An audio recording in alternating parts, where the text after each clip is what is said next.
कइले पे मनबू हमरा के सुनही के बा बोला का कहत करी घमे घमे काम हमर जोर गइल चाम। अरे कहां जरल माहो करी घमे घमे काम हमर जोर गइल चाम। ले ले ऐता किरमिया गोराए वाला।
लगली हां इससे पहले तो कबो ना कहत रहला कि हम गोर हई हम सुंदर हई।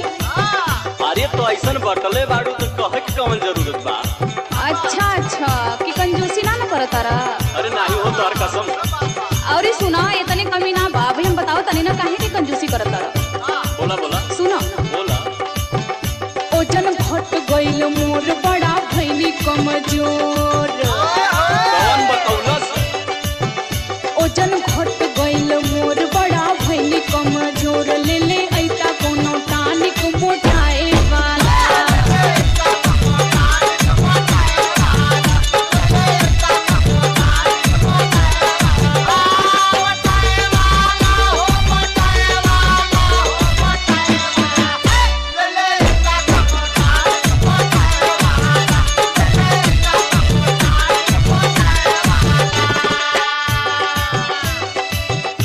मोटाए के फेरा में पड़ल हो और का तोहार वजन वैसे ही बढ़ गइल बा और मोटाए के कहतड़ू। अरे तो हमरे चली ना जाता देखो तारा ना गिर जाता नहीं। अरे तो उल्टे बतियावत हो इतना मोटा गइल हो कि तोहरा से कैसे चल जाई। फैट बढ़ गइल बा तोहार कंट्रोल करा। सुना है बात बोला बोला। बाड़ू 70 के पार जो खवनी कई बार। हां भी है कहबा। बाड़ू 70 के पार जो खवनी कई बार। गोरी और मोटा के हमर जान लेबू।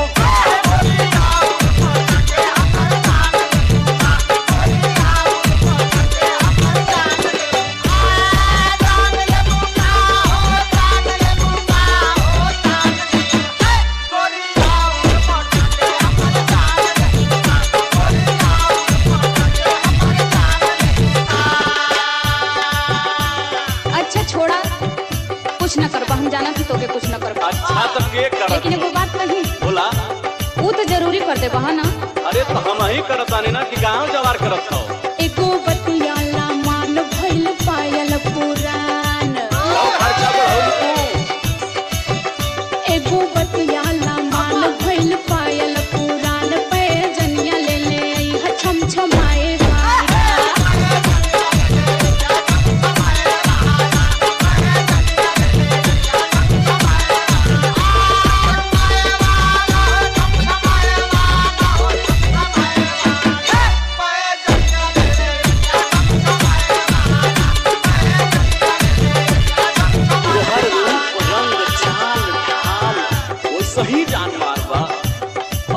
से काहे इतना टीटिंग में बतियाओ तू तो हमार जाने ले बुका।